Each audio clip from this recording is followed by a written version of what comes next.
করছি, টাইটেল আর থাম্বনেল দেখে তো তোমরা বুঝেই গেছো। হ্যাঁ, সিসিটিভি আন্টিসদের আজকে ছুটকারা দিয়ে দিলাম, কারণ এত বিরক্ত করছে আর ভালোই লাগছে না। সপ্তমীতে কিন্তু সকাল থেকে ব্লগটা শুরু করেছিলাম, জানো আমি অলওয়েজ লেটুস, সেই কারণে কলা বয়ে স্নান করানোটা দেখা হলো না। কলা বউ মণ্ডপে ঢুকেই গেছে অলরেডি। আমার এতটাই লেট হয়েছে, আমি কোনো দিন ঠিকঠাক টাইমে পৌঁছাতে পারিনি, আর হয়তো পরে পারবো কি জানি না। একেবারেই পাংচুয়ালিটি নেই আমার মধ্যে, হ্যাঁ আমি এটা স্বীকারই করছি। আর যাকে দেখলে ওটা হচ্ছে মেজমার বোন মাসিমণি। আর ভোরবেলা ওঠাটা তো আমার কাছে একেবারে স্বপ্নের মতো। ভোরবেলা উঠতে পারিনি, সপ্তমীর ফোঁটাটাও দিতে পারিনি, মেজমা দিয়ে দিয়েছে, তাই আমার ঘরটা বন্ধ ছিল বলে আমি আমার ঘরে ফোঁটাটা দিয়ে দিচ্ছি। আমার বাড়িতে কিন্তু অনেক রকম কালার থাকে, এখানে দু রকম কালার ছিল, একটা চন্দন ছিল আর একটা সিঁদুর ছিল।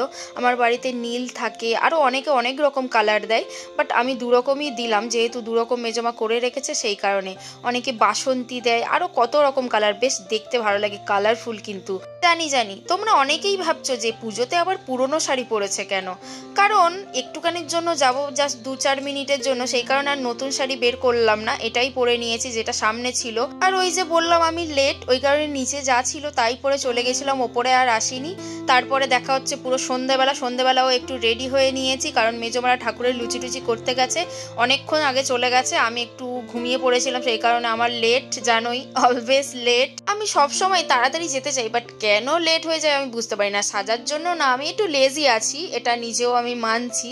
তারপরে ওখান থেকে সন্ধ্যেবেলা লুচি টুচি করে এসে দেন আরও একটু রেডি হয়ে গেছি সন্ধ্যা আরতি দেখতে যাব বলে। মানিরা অলরেডি চলে গেছে, আমি একা আছি বলতে বাবা নিচে আছে, বারবার আমাকে কল করছে, কারণ আমি না গেলে বাবা মেন গেটে চাবি দিয়ে যাবে, তো সেই কারণে যেতে পারছে না, কেউ বাড়িতে নেই। আর ময়ূকের তো পাত্তাই পাওয়া যাবে না, ও আজকে বন্ধুদের সাথে এনজয় করছে আর কি, ও সারাক্ষণ বন্ধুদের সাথেই বেশি এনজয় করে। যাই হোক, আমাকেও সময় দেয়, বাট বন্ধুদের একটু বেশি দেয়, ওই জন্য আমার রাগ হয়। আমাদের তো একবার আমাদের পাড়ার ঠাকুরটা দেখানো হয়নি, এই যে দেখেই দিলাম, তোমরা দেখে নিয়েছো হয়তো পাড়ার ঠাকুরটা, জাস্ট সিম্পল মতো, কিরকম আর হবে। এই যে পাড়ার আন্টিদের সাথে বসে আছি, বললাম না, তোমরা দেখেই নিয়েছো থাম্বনেলে, কি আর বলবো, বেশি এক্সপ্লেন করতে পারছি না, প্রবলেম আছে বুঝতে পারছো তো।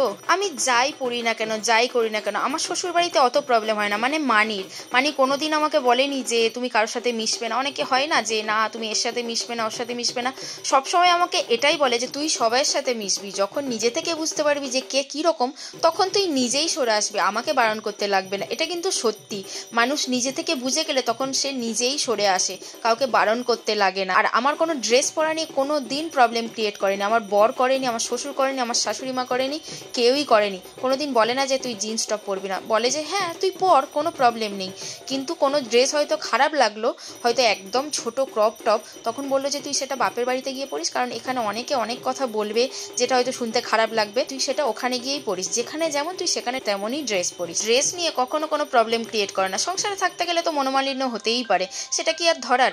বাই দ্য ওয়ে, তোমাদের শ্বশুরবাড়ি কেমন অবশ্যই কমেন্ট বক্সে জানিও। আজকে ব্লগটা এই পর্যন্ত, দেখা হচ্ছে নেক্সট ব্লগে। Bye, love you all guys and good night.